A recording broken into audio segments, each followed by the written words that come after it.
রাসূল বলেন সেই ভয়ানক কিয়ামতের দিন, সেদিন নাকি থাকবে ছায়া খোদার ছায়াহীন। সাত কিসিমের লোকের প্রতি আল্লাহ মেহেরবান, আপনার স্থলে তাদের করবে ছায়া দান। যেই বাদশা দুনিয়াতে সঠিক বিচার করে, যে নজওয়ান যৌবনী আসলো খোদার পথে, খোদার ঘরের প্রতি যার সর্বদা সর্বক্ষণ রোগে গভীর ভালোবাসা প্রবল আকর্ষণ, যে একে অন্য কেবল খোদার খুশির তরে, ভালোবাসা কিংবা প্রীতি ভাঙ্গে না পরস্পরে। যৌবনা এক স্বরূপ জাতির রূপসী সুন্দরী, নিজের কাছে কুমতলবে ডাকছে পিয়ার করে। সেই বিজয়ের তীব্র লোককে করিয়ে জয়, রইল ফিরে সেই বিজয়ে মহান খোদার ভয়। গোপন দানের দাতা সেইজন এমনি সাখাওয়াত, এক হাতে খিদান করে জানে না আর হাত। একা একা বসে যেজন নির্জন নিরালায়, খোদার বয়ে মোহাব্বতে কেঁদে বুক বাসায়। কোন কর্মী যদি নেতার বিরোধিতা করে, তাহলে দলেতে বহিষ্কার করে। কি দোস্ত, নেতার স্বার্থ লইয়া নেতা পাগল, নেতার স্বার্থ উদ্ধার হয় যতদিন, কর্মীদেরকে কাছে রাখে ততদিন। নেতার স্বার্থ উদ্ধার শেষ হইয়া যায় যখন, কর্মীদেরকে দূরে সরাইয়া দেয় তখন। নেতারা বিপদে পড়ে যখন, কর্মীর খবরও রাখে না আর তখন। ঠিক না বেঠি? 16 বছর 7 মাস 4.5 দিন যার পিছনে জীবন দিয়া মেহনত করলা, 16 বছর 7 মাস 4.5 দিন পর্যন্ত যাদের পিছনে তুমি মেহনত করে জীবন দিলা, তুমি এত মেহনত করলা, তারপরে তারা যখন দেশের থেকে চলে যায়, একটিবারও তোমাদের কথা মনে করে না। এটা রাজনীতি গজ না কইলাম, উল্টা ফলটা বুঝছেন না। আল্লাহ তাআলা যে অতি দয়া অতি মায়া, সেটা বুঝাইতে গিয়া এটা বলাই লাগে। ঠিক না বেঠি? বাস্তব চোখের সামনে যেটা হয়েছে। দোস্ত, মালিকের দয়া শুধু দুনিয়াতে নয়, আখিরাতেও মালিকের দয়া। কথা কয় না? ঠিক না বেঠি? আসরের মাঠে একজনকে মালিক বলবে জাহান্নামে যাও। কই যাও? কিতাবে আসছে বলবে জাহান্নামে যাও। লোকটা দৌড় দিব জাহান্নামে যাও, সোজা। জাহান্নাম শান্তির জায়গা না অশান্তির জায়গা? আরো আস্তে কর, সোজা দৌড়াইয়া যায়, আবার পিছনের দিকে তাকায়, দৌড়াইয়া সামনে যায়, আবার পিছনের দিকে ঘুরে ঘুরে তাকায়।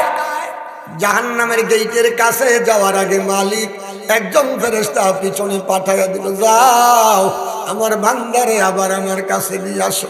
আমার বান্দা কেন এইভাবে দৌড় দিল, আবার কেন পিছনের দিকে বারবার তাকাইলো, আমি একটু জিজ্ঞাসা করি। আল্লাহ, আমার মালিকের কত দয়া রে বাবা। এমন মালিকের হুকুম অমান্য করো যারা, কত বড় নাফরমানি করো তারা। একটু খেয়াল করে বুঝো রে বাবারা, মালিকের হুকুম পাইয়া ফেরেশতা গেল চলিয়া, গিয়া তারে ডাকিয়া আমার মালিকের দরবারে নিয়ে আসে। লোকটার ভিতরে বড় ভয় আসিয়া গেছে। হাই হাই, এখন জানি আবার কোন হুকুম আসিয়া যায়। আমারে বলেছে জাহান্নামে যাওয়ার জন্য, জাহান্নামের দিকে যায়। মালিক জিজ্ঞাসা করে, আমার বান্দা তুমি যে জাহান্নামের দিকে দৌড় দিলা, জাহান্নাম কি শান্তির জায়গা? তুমি যে এইভাবে দৌড় দিলা, আল্লাহ আমি জানি জাহান্নামের মতো এত কঠিন আযাবের কোথাও নাই, জাহান্নামের মতো এত অশান্তির জায়গা পৃথিবীর কোথাও আমরা চোখে দেখি নাই, অনুভব করতে পারি নাই, শুধু কান দিয়া শুনছি, ওলামাই কেরামের কাছে শুনলাম, কোনোদিন চোখ দিয়া দেখি নাই, অনুভবও করতে পারি নাই। তাহলে তুমি জাহান্নামের দিকে এইভাবে দৌড় দিলা কেন? এবার লোকটা জবাব দিবে, আল্লাহ দুনিয়ার জমিনে আমি আপনার হুকুম অমান্য করতে করতে, আপনার নাফরমানি করতে করতে জাহান্নামের উপযোগী হইয়া গেলাম। এখন সর্বশেষ চিন্তা করলাম, সর্বশেষ হুকুমটা যেন আমি যথাসময়ে মানতে পারি। এই জন্য আপনি বলার সাথে সাথে সোজা জাহান্নামের দিকে দৌড় মারলাম। আল্লাহু আকবার বললাম। আল্লাহ কও ঠিক আছে, তুমি আমার হুকুম মানার জন্য দৌড় দিলা, পিছনের দিকে তাকাও কে রে বারবার, খালি দিমুন করো দেখি। লোকটা বলে দুনিয়ার জমিনে আলেম ওলামার মুখে শুনেছিলাম, কুল ইয়া ইবাদিয়াল্লাযীনা আসরাফু আলা আনফুসিহিম লা তাকনাতু মির রাহমাতিল্লাহ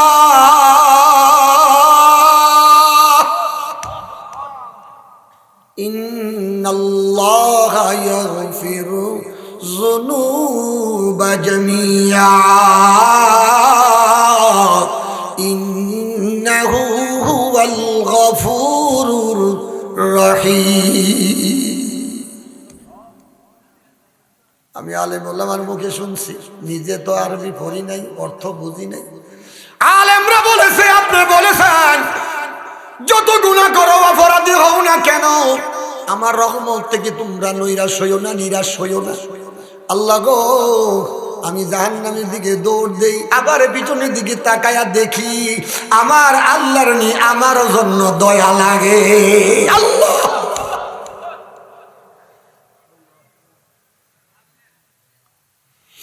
আমি জাহান্নামে যাই, আমি আমার মালিকের দিকে তাকাই, দেখি আমার মালিকের নি দয়া লাগে, মায়া লাগে। আমার বান্দা বারবার আমার দিকে তাকায়, নিশ্চয় সে আমার কাছে কোনো সাহায্য চায়। মাবুদ গো, আমি আপনার রহমতের আশায় বারবার পিছনের দিকে তাকাই। আমার মালিক বলবে, বান্দা তুই আমার রহমতের আশা করলে আমি আল্লাহ তোরে মাফ করে দিলে আমার কোনো কমতি হবে না। আমার রহমত, এক ওয়াক্ত নামাজও আমি ছাড়ি নাই, আমার জীবনে কোনো বৎসরের রোজা কাজা করি নাই, আমার জীবনে অর্থ সম্পদ আসার পরে আমি হজ করেছি, হজও আমি বাদ দেই নাই, আমি যাকাত আদায় করেছি, সমস্ত হুকুম আপনার মানলাম। 80 বছর পর্যন্ত শুধু ইবাদত আর ইবাদত করলাম, তারপরে আমার নেকিগুলি গেল কোথায়? আমি আমার নেকি দিয়া জান্নাতে যাইতে পারবো না। আপনি বলছেন আপনার রহমতে জান্নাতে যাওয়ার জন্য, তাহলে আমার নেকিগুলো গেল কোথায়? আমার আল্লাহ বলে, বান্দা যা বলেছো তুমি সত্য বলেছো, ঠিকই আছে, তোমাকে একটু পরে আমি আবার ঘোষণা দিচ্ছি। একজন ফেরেশতাকে ডাক দিয়ে বলে, ও ফেরেশতা, আমারে বান্দাকে জাহান্নামের গেট পর্যন্ত নিয়ে যাও, আমার জাহান্নামটা তারে দেখাও, তারপরে দেখা যাবে তার নেকি আছে কোথায়। সেই লোকটাকে ফেরেশতা লইয়া বাবা যাবে জাহান্নামের গেইটে চলিয়া, জাহান্নামের গেইটে গিয়ে একটা দরজা খুলিয়া যখন তাকে বলবে ভিতরের দিকে তাকাও, ভিতরের দিকে তাকানোর সাথে সাথে এমন পানির তৃষ্ণা লেগে যাবে, পানির পিপাসা লেগে যাবে, আটলান্টিক মহাসাগরের পানি পান করালেও যেন তার পানির পিপাসা মিটবে না। এত কঠিন পানির পিপাসায় কলিজা ছটফট করবে, পানির জন্য পাগল হয়ে যাবে। আমার মালিক তো সব বুঝে সব জানে, আরেকজন ফেরেশতাকে বাবা একটা বালতির মধ্যে পানি দিয়া পাঠাইয়া দিবে, যাও যাও তুমি আমার বান্দার কাছে গিয়া পানি বিক্রি করো। তবে পানি তো বেচবা, নেকির বিনিময়ে বেচবা। এখানে টাকা পয়সার বিনিময়, অর্থের বিনিময়, দিরহাম ও দিনারের বিনিময়, রিয়ালের বিনিময়ে বিক্রি হয় না। এখানে বিক্রি হবে নেকির বিনিময়। তুমি গিয়া নেকির বিনিময়ে তার কাছে পানি বিক্রি করো। একজন ফেরেশতা পানি লইয়া গিয়া ডাকবে আর বলবে, পানি লাগবে না, পানি, ঠান্ডা কলের পানি। তার কিসের অভাব? ওই লোকটার কিসের অভাব? তো ব্যস্ত গেছে কি, কথাই বুঝে না। মাঠ পুরা মাঠ ভরপুর হয়েছে মানুষে, কথাই বুঝে না, হুহা করে। কি ব্যস্ত গেছে? ভাষা বুঝেননি? 30 বছর নো খালি ওস করে আলাইছি, এখন আর না বুঝলে বা কি হবে? কি ব্যস্ত গেছে? রোজার মাস দেখেন, ভাদ্র মাসের রোজার মাস যখন আয়ে আসরের পরে এমন পানির পিপাসা লাগে, মন রাস্তায় দরজাটা দিয়া একটা সাপ কোলের পানি সব খায়া লাগে। কি বলে কথা কন না, কা খায় না কেন? আল্লাহর জাহান্নামের ভয় দিলে আছে যেন, এই জন্য রোজার বিনিময় নাকি আল্লাহর কুদরতি হাতে দিবে। ফেরেশতারা দিয়া পারতো না। ফেরেশতারা যখন বলছে আল্লাহ আমরা রোজার নেকি লিখি কোনা, তোমরা হিসাব করে বার করতে পারতা না। রোজার নেকি আমি আল্লাহ দিউ লাগবো, নিজে হাতে দিউ। কন্যা সুবহানাল্লাহ। পানি লাগবো নি পানি, ঠান্ডা কলের পানি। লোকটা তো এবার বড় খুশি, পানি পাইছি, ঠান্ডা কলের পানি। এ ভাই এদিকে আসো। কি আমার পানি লাগবো? কতটুকু লাগবো? কয়েক গ্লাসের বিনিময়ে কি লাগবো? কয়েক গ্লাস পানি তোমারে দেওয়া যাবে, তার বিনিময়ে তোমার 80 বছরের নেকি দেওয়া লাগবে। কয় বছরে? এই নেক করছে দুনিয়াতে কয় বছর? কয় বছর? তো এক গ্লাস পানি দিয়ে দিছে, পরে করবো কি? এ দোস্ত, লোকটা চিন্তা করে বাসি না পানির পিপাসায়, নেকি দিয়া করবো কি? আগে আমার প্রাণ ঠান্ডা করতে হবে। দুস্থদের কইরো না, আমারে এক গ্লাস পানি দাও, 80 বছরে নেকি তোমারে দিয়া দিলাম। 80 বছরে নেকি লইয়া দিল এক গ্লাস পানি খাওয়াইয়া। সাথে সাথে মালিক ফেরেশতারে হুকুম দিল, আর দেরি কইরো না, জলদি করে আমার বান্দারে আমার কাছে হাজির করা। হাজির করা হলো। আল্লাহ কইতেছে কি হয়েছে তোমার ঘটনা কও। আল্লাহ, জাহান্নাম এত কঠিন ভয়াবহ করে আপনি সৃষ্টি করেছেন, মাবুদ গো, জাহান্নামের দিকে একটা নজর তাকাইয়া এত পানির পিপাসা আমার হয়েছে, আমি আর সহ্য করতে পারি নাই। এক লোক পানি নিয়ে গেছে, আমি এক গ্লাস পানি পান করলাম। কিসের বিনিময় করলাম? নেকি দিছি। কয়দিনের নেকি দিলা? আল্লাহ, আমার জীবনের সমস্ত নেকি দিয়া দিছি, এক গ্লাস পানি আমি পান করছি। আল্লাহ কয় অসুবিধা নাই, এক গ্লাস পানির বিনিময়ে যদি তুমি তোমার জিন্দেগির 80 বছরে নেকি দিয়া থাকো, আমি মালিক তোমার দুনিয়ার জমিনে 80 বছর আমার হুকুমগুলো মানার জন্য সময় যে আমি দিয়েছিলাম, কত গ্লাস পানি তোমারে খাওয়াইছিলাম, এক এক গ্লাসের বিনিময় 80 বছরের নেকি দিয়া দিয়া তুমি জান্নাতে যাও। অন্য নিয়মত সব্বা ভাত খাইছো, ঘুষ খাইছো, মাছ খাইছো, মুরগির রান খাইছো, পোলা খাইছো, বিরিয়ানি খাইছো, জর্দা খাইছো, বর্তা খাইছো, কথাই না কামিয়া সব এগুলি আমার দিতেই বোনা, এটা সব ফিরি। গোস্তের লগে, মাছের লগে, ভাতের লগে ডাইল ফিরি দেয় না। হোটেলে গেলে বুঝতে আমার একটা ফরি দেয় না ডাইল। আজকে দুপুর বেলা আমি মুইফাল হোটেলও খাইতে গেছি, দেখি এই বড় এক পেয়ালা দিয়ে ডাইল দিছি। আমি কি আল্লাহ ওদের বিল জানি কয়টা আবার ধরে, তো মেসিয়ারে ডাক দিলাম, ভাই এত বড় পেয়ালা দিয়ে এতগুলো ডাল দিচ্ছেন এক দেখছি ডাল, ঘটনা কি বিল কত? ক না হুজুরিটা ফেরি। আমি কারণ কয়টার বিল নিতে থাকা হিটা দিয়া, মাছ দিয়া, বাদ দিয়া। আরে আজকে দুপুরের কথা কই না, আজকে গেল, আজকে আজকে দুপুরের কথা। আমি হে দেখতে আইছি, এ দেখতে আইছি না। আল্লাহ কই তোমার পানির লগে সব ফেরি, ভাত খাওয়াইলাম ফেরি, গোস্ত খাওয়াইলাম ফেরি, মাছ খাওয়াইলাম ফেরি, তোমারে পোলাও কোরমা খাওয়াইলাম ফেরি, বিরিয়ানি খাওয়াইলাম ফেরি, আরো কত কিছু খাইলা সব খাওয়াইলাম ফেরি। এক গ্লাস পানির বিনিময় 80 বছরের নেকি দিয়া দিয়া জান্নাতে যাও। 80 বছরের ভিতরে কয় গ্লাস পানি তুমি খাইলা? আল্লাহ আল্লাহ আল্লাহ আল্লাহ। উপায় আছে? এই কথা কোন না, উপায় আছে? লাফালাফি করো যে উপায় আছে? আমার সে বড় নমুজি আবার কাটা, আমার সে বড় হাজি আবার কাটা করো যে উপায় আছে? প্রত্যেকটা মানুষ জান্নাতে যাবে আল্লাহর রহমতে। কিসে যাবে? কিসে যাবে? আরো জোরে কেউ কিসে যাবে? একটা নিয়ামতের শুকর আদায় করো। এই যে নাক নাক নাক, এটা কি? এটা কি? নাক খালি কি লেগে দিছে, বাতাস টানতা না। এটা একটা এফআরসিএস প্রফেসর, পিএইচডি করণীয়ওয়ালা ডাক্তার, সারা পৃথিবীর ডাক্তার, এই ডাক্তারের কাছে ফের কথা কয় এই ডাক্তার এখানে বসাইছে আল্লাহ পাক কেন? খাবারগুলি যে খাইবা এই খাবারের মধ্যে খুশবু সুগন্ধ না কুগন্ধ, ফসা না গান্ধা না ভালা, খাবার নাকের কাছে মুখের কাছে নেওয়ার আগে নাকে কয় খাইতে পারো বালা, আর একটু বেশি গন্ধ দিয়ে নাকে তখন ঢাকা তো ডাক্তার খেয়ে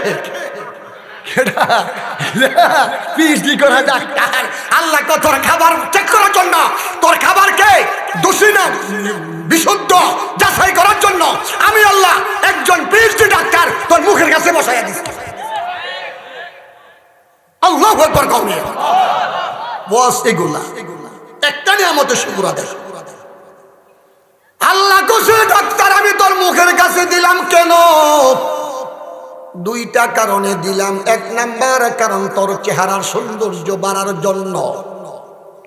দুই নম্বর কারণ এই ডাক্তার যদি তোর পিছনে গাড়ের মধ্যে দিয়া দিতাম সমস্ত খাবার মাখিয়া পিছনে আগে নেওয়া লাগতো, ডাক্তার বলতো খাইতে পারবা, এবার গুড়ে আইনা তোর খাওয়া লাগতো।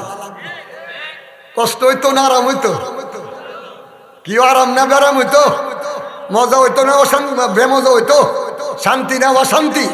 আল্লাহ তো দুইটা কারণ। একটা কারণ তোর চেহারাকে আমি আল্লাহ সাজাইতে গিয়া সৌন্দর্য করতে গিয়া এবার সিএল ডাক্তারটা তোর মুখের কাছে বসাইয়া দিলাম। এই ডাক্তারও আমি আল্লাহ দুই রকম করে বানাইলাম। একটা একটু লেডা কইরা বানাইলাম, আর একটা একটু খাড়া কইরা বানাইলাম। খাড়া কইরা বানাইছি যারে তারে দেখতে বড় সুন্দর লাগে, লেডা কইরা নেই নারীরে বানাইছি আমি আল্লাহ যারে দেখলে কো মহিলাটা নাক লেডা। কি বুঝতে কথা কয় না? গাড়ে বসাইলে কষ্ট হইতো, মুখের সৌন্দর্য নষ্ট হইতো, খাবার খাওয়ার জন্য কষ্ট হইতো।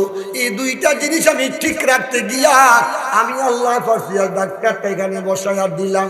ওরে দোস্ত, একটা নেয়ামতের শুকর যদি তুমি আদায় করো, ও আল্লাহর বান্দা, আল্লাহর নাফরমানি করার সুযোগ তুমি পাইবা না। লোকটা এবার দাঁড়ায়া বলবে আল্লাহ আপনার রহমত ছাড়া কোনো উপায় আমার না। মাবুদকে আমি জানি তুই যে কথা কইবে, তুই যে কইস 80 বছরে নাকি গেল কই, এই জন্য তোরে জাহান্নামের কাছে বাড়াইছি। একটু দেখ যা, যেহেতু তুই আমারে বললে আমি আল্লাহর রহমত ছাড়া উপায় নাই, যা আমি তরেও মাফ করিয়া দিলাম। সেই মালিক পবিত্র কোরআনের মধ্যে বলে ইন্নামাল মুমিনুনাল্লাযীনা ইযা যুকিরাল্লাহ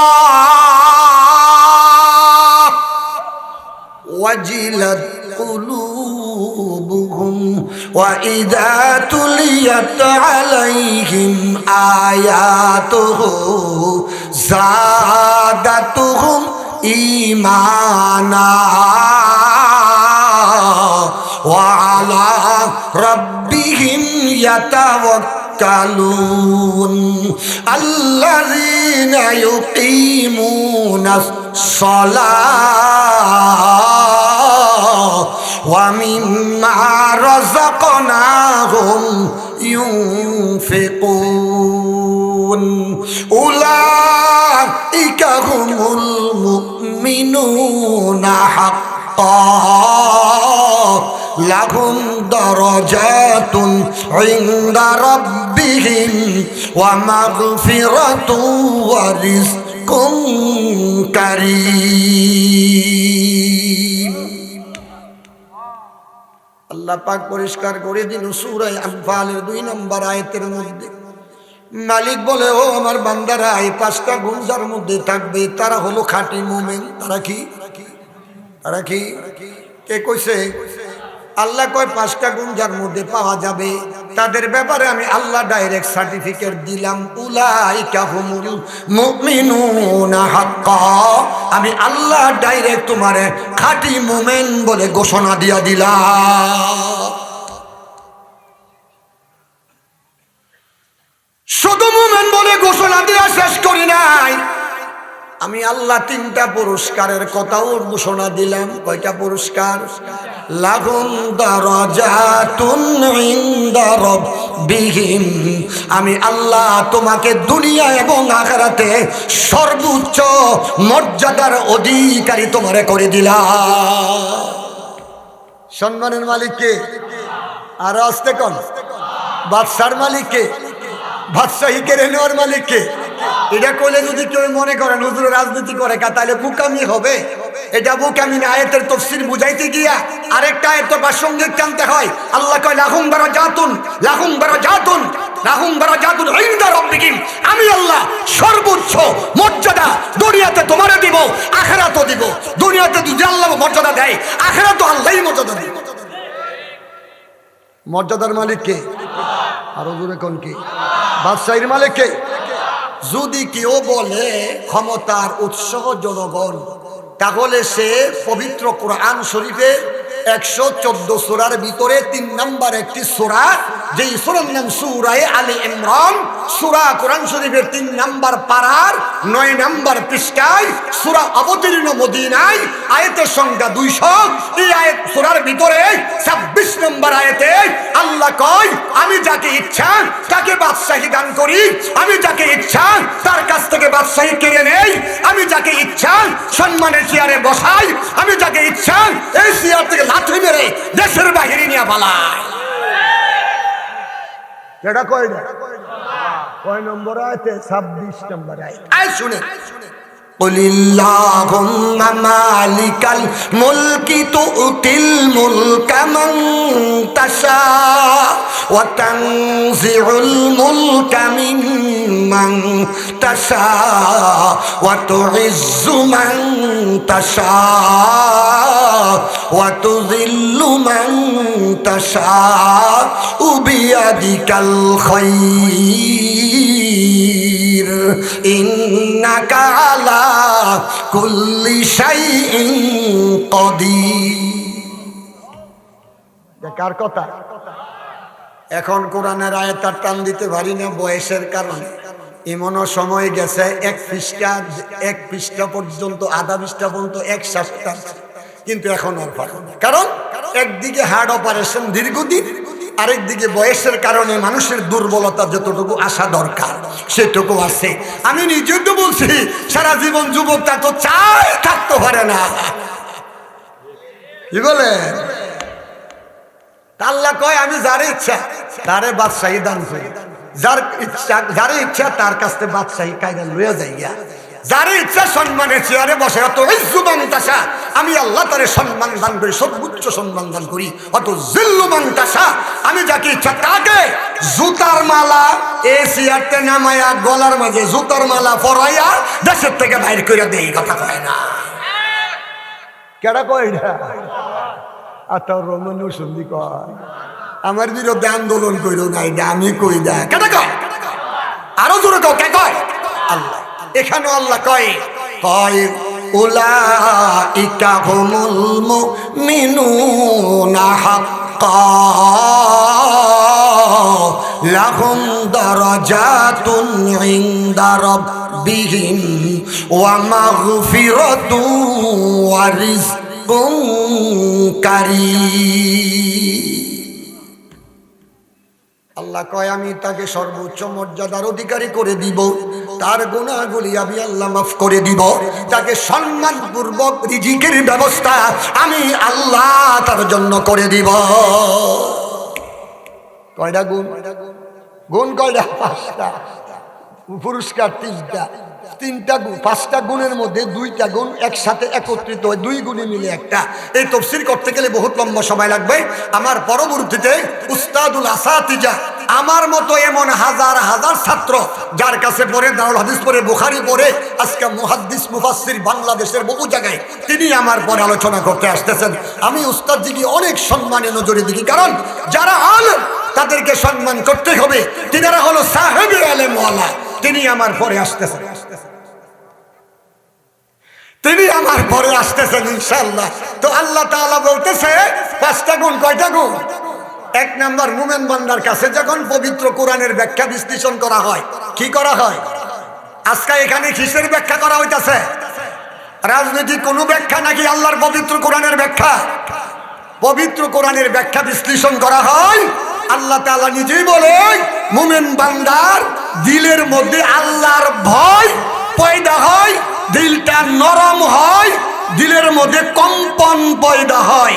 আল্লাহকে ভয় করে যারা, তার দিলে কম্পন পয়দা হয় তারা, ঠিক না বেঠে? মুমিন বান্দা পবিত্র কোরআনের ব্যাখ্যা বিশ্লেষণ শুনলেই তার দিলে একটা কম্পন পয়দা হয়, আল্লাহর ভয় পয়দা হয়। আল্লাহর ভয় আছে যার দিলে, আল্লাহর রহমতের আশা আছে তার দিলে, আল্লাহর ভয় আছে যার দিলে, আল্লাহর প্রতি মহব্বত আছে তার দিলে। এক নাম্বার শুধুমাত্র তর্জমার খাসিয়ত। দুই নাম্বার আয়াতুহু যাদাতুহুম ঈমানা। আল্লাহু আকবার, আল্লাহু আকবার। দুই নাম্বার গুণ হলো যখন মুমিন বান্দার সামনে পবিত্র কোরআন তেলাওয়াত করা হয় তখন তাদের ইমানে নূর বাড়িয়া যায়, দুর্বল ইমান বাবা সতেজ হয়, নিস্তেজ ইমান বাবা সবল হয়। আমার মালিক বলে তিন নাম্বার গুণ আলা রাব্বিহিম ইয়াতাওয়াক্কালুন। মুমিন বান্দারা সর্ব অবস্থায় ভরসা রাখবে আল্লাহর উপর। তারা কখনো দুনিয়ার কোনো মানুষের উপরে ভরসা করতে পারে না, একমাত্র ভরসা করবে আমার আল্লাহর উপর। আল্লাহ করে যাহা আমার জন্য মঙ্গল হলো তাহা, আল্লাহ করে যাহা আমার জন্য ভালো হলো তাহা। সর্ব অবস্থায় ভরসা করবি আল্লাহর উপর। তিন নাম্বার গুণ হলো, চার নাম্বার গুণ হলো আল্লাযীনা ইউকিমুনাস সালাহ। যখন নামাজের সময় হয়ে যাবে, পাঁচ ওয়াক্ত নামাজের উপরে মুমিন বান্দা প্রতিষ্ঠিত হয়ে যাবে। মুমিন বান্দারা নামাজের প্রতিষ্ঠিত, নামাজ যথাসময় আদায় করবে, নামাজের জন্য তারা যত্নবান হবে, কখনই তার আমল থেকে এক ওয়াক্ত নামাজ ছুটতে পারে না।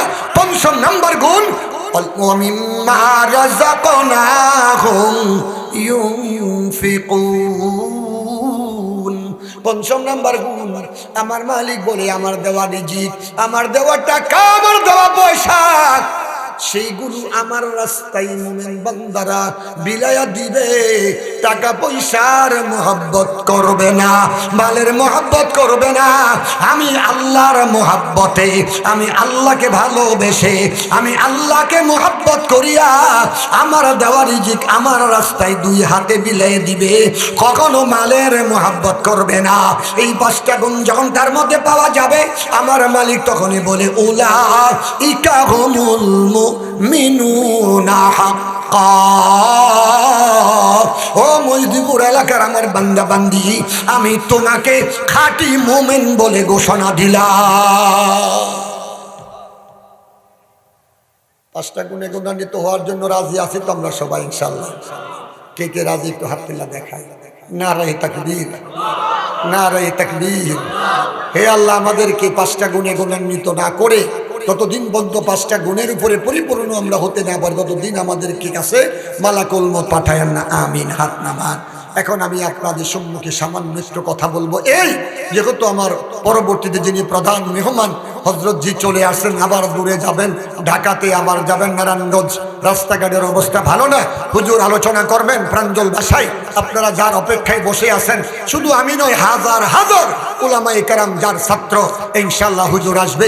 তার আগে আরেকটু আমলের উপরে কথা। পাঁচটা গুণের উপরে আমল করতে পারলেই সে খাঁটি মুমিন। একটা বাদ দিলে কিন্তু আল্লাহ কয় নাই যে এটা বাদ দিলে তুমি উলাইকা হুমুল মুমিনুন হাক্কা, আমি তোমার খাঁটি মুমিন বলে ঘোষণা দিছি। বলছে পাঁচটা গুণের উপরে পরিপূর্ণ তোমাকে থাকতে হবে। তার মধ্যে আল্লাহর দেওয়া রিজিক ও আল্লাহর রাস্তায় বিলিয়ে দিতে হবে, মালের মহব্বত ত্যাগ করতে হবে, আল্লাহর মহব্বত দিলে ফিট করতে হবে। যখন তুমি করতে পারবে, কাল কিয়ামতের ময়দানে আল্লাহ পাক তোমাকে আরশের নিচে ছায়া দিবে। কিসের নিচে? কিসের নিচে? আরশের নিচে। যেদিন কঠিন ভয়াবহ হাসরের মাঠ, আল্লাহর আরশের ছায়া ব্যতীত আর কোনো ছায়া থাকবে না। 7 দলকে আল্লাহ আরশের ছায়া দিবে। কয় দল? আরো জোরে কয় দল?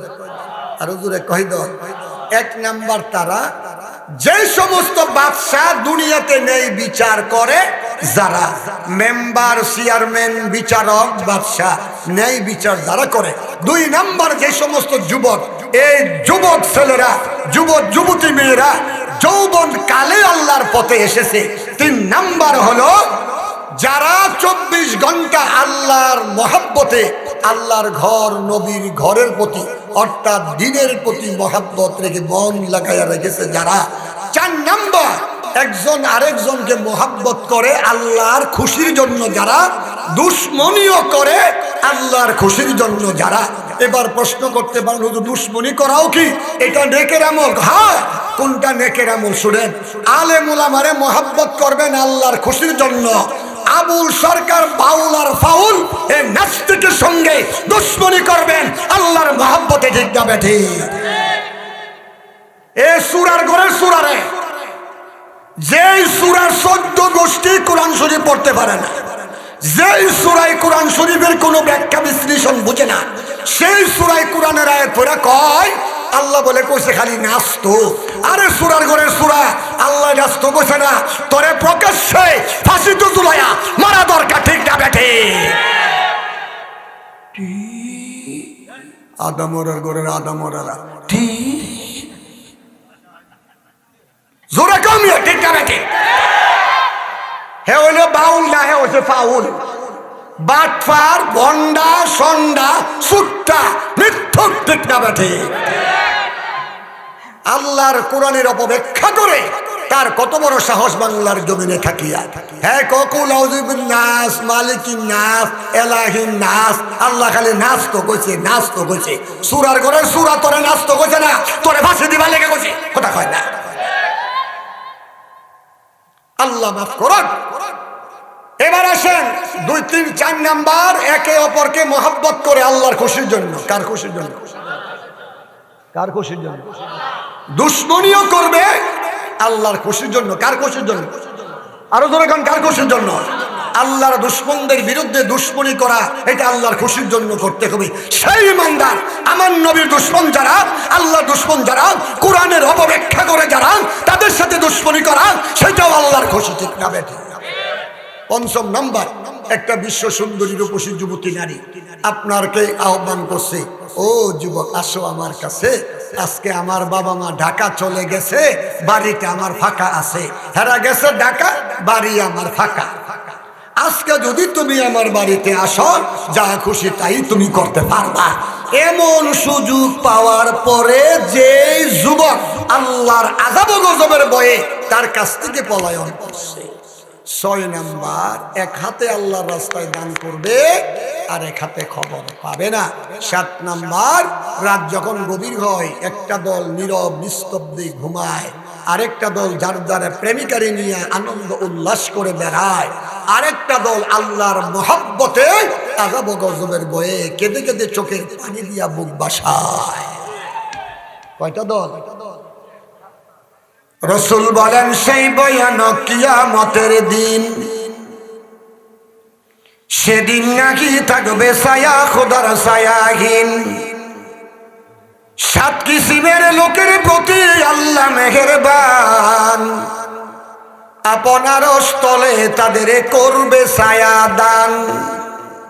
যেই বাদশা দুনিয়াতে সঠিক বিচার করে, যেই নজওয়ান যৌবনী আসলো খোদার পথে, খোদার ঘরের প্রতি যার সর্বদা সর্বক্ষণ রোগে গভীর ভালোবাসা প্রবল আকর্ষণ, যে একে অন্য কেবল খোদার খুশির তরে, ভালোবাসা কিংবা প্রীতি ভাঙ্গে না পরস্পরে। যৌবনা একে স্বরূপ জাতির রূপসী সুন্দরী, নিজের কাছে কুমতলবে ডাকছে পিয়ার করে। সেই বিজয়ের তীব্র লোককে করিয়ে জয়, রইল ফিরে সেই বিজয়ে মহান খোদার ভয়। গোপন দানের দাতা সেইজন এমনি সাখাওয়াত, এক হাতে খিদান করে জানে না আর হাত। একা একা বসে যেজন নির্জন নিরালায়, খোদার বয়ে মোহাব্বতে কেঁদে বুক বাসায়।